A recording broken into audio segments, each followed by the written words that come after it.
स्वागत है मेरे YouTube चैनल पे। देखिए, Jawahar Navodaya Vidyalaya class 6 entrance exam की जो भी बच्चे प्रवेश परीक्षा 2026-27 की जो है कि प्रिपरेशन करना चाह रहे हैं, उनके लिए आ गया है नया बैच। यानी 1 तारीख से नया बैच स्टार्ट होने वाला है, जिसमें आपको मिलेगा जो है कि जवाहर नवोदय विद्यालय की तरफ से जो भी आपका एंट्रेंस एग्जाम में क्वेश्चन, निम्नलिखित परीक्षण के क्वेश्चन जो कि जिस टाइप से पूछे जाते हैं, सारे क्वेश्चनों को बताए जाएंगे। उसके बाद अंक गणित परीक्षण, भाषा परीक्षण, यहाँ पे आपको पूरी तैयारी कराई जाएगी। अगर आप चैनल पे नए हैं तो चैनल को सब्सक्राइब कर लीजिए, बेल आइकन प्रेस कर लीजिए और जो है कि प्रिय लर्न कोचिंग से आप जुड़ जाइए। आपको यहाँ पे मिलने वाला है प्रैक्टिस सेट।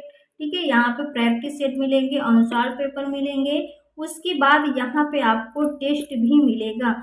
आपको जो भी सब कुछ पूरी तैयारी कराई जाएगी, कैसा पेपर होता है, किस तरह का पेपर आने वाला है, सब कुछ यहाँ पे आपको बताया जाएगा। तो आप जुड़ जाइए बच्चों। आज हम पढ़ेंगे संख्या एवं संख्यात्मक पद्धति, यानी पहला लेसन शुरू से आपका बेसिक तैयारी यहाँ पे कराने वाले हूँ। क्वेश्चन है आपका 6453 में 6 के स्थानीय मान तथा अंकित मान में अंतर होगा। ठीक है, ये क्वेश्चन इसको क्या करेंगे, देखिए यहाँ पे आपको कह रहा है 6 का स्थानीय मान, यानी इसका स्थानीय मान। जब 6 का स्थानीय मान निकालेंगे, देखिए यहाँ पे 6 4 5 3। ठीक है, तो इसका जब स्थानीय मान निकालेंगे तो कितना होगा, देखिए 6 बनाएंगे, 1 2 3, 1 2 3, ये हो गया आपका स्थानीय। उसके बाद अंकित मान, अंकित मान का क्या कहा, जो है कि अंतर कहा। तो अंतर जब निकालेंगे अंकित मान, यही इसका अंकित मान होगा। ठीक है, तो इसका अंतर निकाल लेते हैं। आइए इसको घटा लेते हैं, 10 से 6 जाएगा, 4 बचेगा, यहाँ पे 9 बचेगा, यहाँ पे 9, ये 5, यानी 5 9 9 4 आपका कौन सा आंसर हो जाएगा, आपका ऑप्शन नंबर ए इसका करेक्ट आंसर हो जाएगा। क्वेश्चन है आपका 2, क्या कह रहे हैं, 1023 में शून्य का स्थानीय मान होगा। देखिए शून्य का स्थानीय मान क्या होगा, शून्य ही होगा। ठीक है, ऑप्शन नंबर बी इसका करेक्ट आंसर हो जाएगा।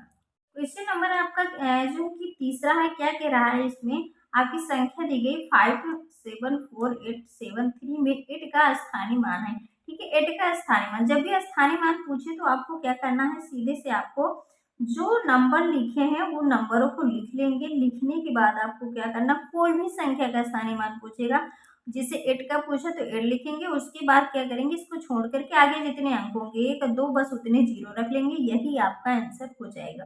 तो आपका 800 आपका ऑप्शन नंबर सी इसका करेक्ट आंसर हो जाएगा। ठीक है, 90,099 को निम्नलिखित में लिखा जा सकता है। 90,000, देखिए ये तो हो नहीं सकता क्योंकि ये संख्या आपकी बहुत ज्यादा है। ठीक है, इसमें देखेंगे 90,000, उसके बाद 99 कहा है, तो इकाई दहाई 99 है ही नहीं, तो आपका ऑप्शन नंबर देखेंगे ये वाला डी नंबर जो है कि इसका करेक्ट आंसर हो जाएगा। क्वेश्चन नंबर 5 है, निम्नलिखित में से कौन सी संख्या अभाज्य नहीं है, ये आपसे कर। देखिए अभाज्य आपकी 33 नहीं है, क्यों, क्योंकि ये संख्या आपकी जो है कि 3 से कट जाएगी, और संख्या जो कि कटेंगी नहीं, अभाज्य संख्या है। ठीक है, वही संख्या जो कि आपकी अपने आप से कटेंगी वही संख्या आपकी अभाज्य होती है। इन्होंने कहा क्या, संख्या अभाज्य नहीं, तो 33 जो है कि अभाज्य नहीं, डी नंबर इसका करेक्ट आंसर हो जाएगा। देखिए क्वेश्चन नंबर 7 है, क्या कह रहे हैं, निम्न में कौन सी संख्या एक अभाज्य संख्या, अभाज्य संख्या है। ठीक है, देखिए 27 आपकी 3 से कट जाएगी, 3 9 27 होता है, 19 23 57 ये भी आपका कट जाएगा, 1.5 37 77 ये भी आपका कट जाएगा।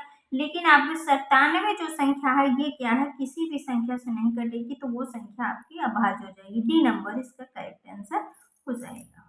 क्वेश्चन है, 7,05,200 को संख्या के रूप में लिखने पर प्राप्त होगा। देखिए लास्ट में क्या करा है, 502, तो सबसे पहले देखेंगे 502 है किसमें। देखिए 502 इसमें है और इसमें है। ठीक है, ये दोनों तो आपके गलत हो गए, इनसे तो आपको कोई मतलब ही नहीं। ठीक है, इसमें आप चेक करते हैं। अब यहाँ पे कहेंगे 7 लाख, अब यहाँ पे गिनेंगे, देखिए इकाई दहाई सैकड़ा हजार 10,000 लाख। ठीक है, लाख मिला 7 लाख, उसके बाद 502, यानी आपका ऑप्शन नंबर ए जो है कि इसका करेक्ट आंसर हो जाएगा। देखिए क्वेश्चन है आपका, क्वेश्चन नंबर 8 है, क्या करें, 50 से 100 तक कुल अभाज्य संख्या, यानी 50 से 100 तक अभाज्य संख्या। देखिए 50 के आगे जो है कि आपकी संख्या कौन सी होती है, अभाज्य 53। ठीक है, अगली होती है आपकी 59। ठीक है, उसके बाद होती है 61 की हो जाएगी, 67 की हो जाएगी आपकी 71, फिर आपकी हो जाएगी 73, फिर आपकी हो जाएगी 79, फिर हो जाएगी 83, फिर आपको हो जाएगी 89, उसके बाद आपकी हो जाएगी 97। ठीक है, आइए गिनते हैं कितनी हो गई। 1 2 3 4 5 6 7 8 9 10। कुल आभाज्य संख्या कितनी हो जाएंगी? 10। टोटल कितनी हो जाएंगी? 10। 10 आभाज्य संख्या हो जाएंगी, तो आपका ऑप्शन नंबर ए इसका करेक्ट आंसर हो जाएगा। नंबर 9 है, क्या कह रहा है? 3 अंकों की सबसे छोटी संख्या। देखिए 3 अंकों की सबसे छोटी संख्या क्या होगी? 100। 100 जो है कि आपकी 3 अंकों की सबसे छोटी संख्या हो जाएगी। सी नंबर इसका करेक्ट आंसर हो जाएगा।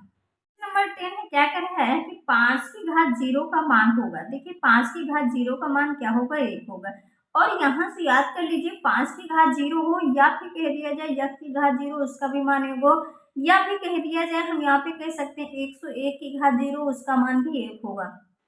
कोई भी संख्या मान ली, यहाँ पे हम कह दे 500 की घात जो है कि 0 का मान कितना होगा? उसका भी मान 1 होगा। ये आप हमेशा याद कर लीजिए। ठीक है, यानी इसका आंसर जो है कि 1 ही होगा। तो आपका ऑप्शन नंबर बी इसका करेक्ट आंसर हो जाएगा। क्वेश्चन नंबर 11 है, क्या कह रहा है? प्रथम दो अभाज्य संख्याओं का योग। देखिए प्रथम दो अभाज्य संख्या, एक 2 आपकी अभाज्य संख्या, एक 3, उसके बाद बोला है योग। क्या कह रहा है? योग। तो इनका योग करेंगे, 2 + 3 हो जाएगा, 3 2 5, यानी 5 डी नंबर इसका करेक्ट आंसर हो जाएगा। देखिए क्वेश्चन नंबर 12 है, क्या करें? वो अभाज्य संख्या बताइए जिसके इकाई के स्थान पर 5 हो। देखिए आपने देखा कि सबकी इकाई के स्थान पे 5 है, लेकिन उन्होंने कहा अभाज्य संख्या। देखिए क्या 105 अभाज्य संख्या है? नहीं। 15 अभाज्य संख्या है? नहीं। 35 अभाज्य संख्या नहीं, चूंकि 3 से कट जाएगी, 5 से कट जाएगा, ये भी 5 से कट जाएगी। लेकिन ये 5 जो है कि आभाज्य संख्या है, इसका जो है कि 5 है कि 5, यही दो गुणनखंड होंगे, और इकाई के स्थान पे 5 है, तो 5 ही जो है कि इसकी क्या हो जाएगा? आंसर हो जाएगा। डी नंबर इसका करेक्ट आंसर हो जाएगा। क्वेश्चन नंबर 13 क्या कह रहा है? वह अभाज्य रूढ़ संख्या बताइए जो सम हो।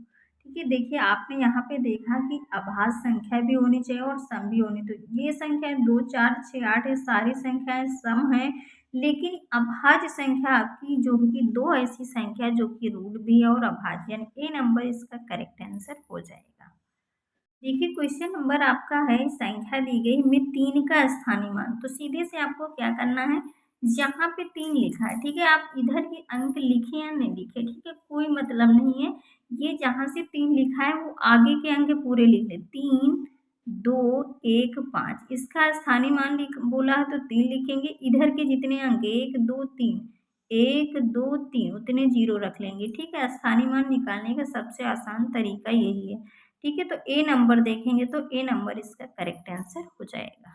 देखेंगे क्या कह रहा है? 15 नंबर क्वेश्चन कह रहा है निम्न में 3 की संख्या में इकाई के स्थान पे। देखिए इकाई का स्थान कहाँ पे होता है? जो सबसे किनारे, ये इकाई का अंक होता है। तो 3 इकाई के स्थान पे किसमें? इसमें है। ठीक है, तो सी नंबर जो है कि इसका करेक्ट आंसर हो जाएगा। नंबर आपका 16 क्या कह रहा है? 1 की घात 0 का मान होगा। ठीक है, 1 की घात 0 का मान कितना होगा? 1 होगा। ठीक है, अब यहाँ बच्चे क्या करेंगे? कंफ्यूज हो जाएंगे। देखिए यहाँ पे आपको और भी क्वेश्चन पूछ सकता है, इस तरह भी कह सकता है। जैसे मान लिया यहाँ पे आपने कहा कि 1 था तो 1 आंसर आ गया। ठीक है, तो ये आप जो है कि अगर जो है कि अगला क्वेश्चन आप करेंगे, जैसे मान लें यहाँ पे दे दिया जाए 15 की घात 0, तो अब आप क्या करेंगे? यहाँ पे क्या लिख देंगे? 15। तो ये आपका क्या हो जाएगा? गलत हो जाएगा।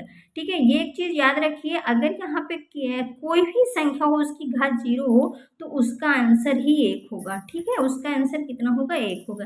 जैसे मान लिया यहाँ पे दे देते हैं कि 1 की घात 0, इसका मान कितना होगा? इसका मान भी 1 होगा। जैसे यहाँ पे हम कह देते कि 35 की घात 0, तब भी इसका मान 1 होगा। ठीक है, तो आप इसको याद कर लीजिए, यानी कि किसी भी संख्या की घात का 0 मान होगा तो उसका आंसर 1 होगा।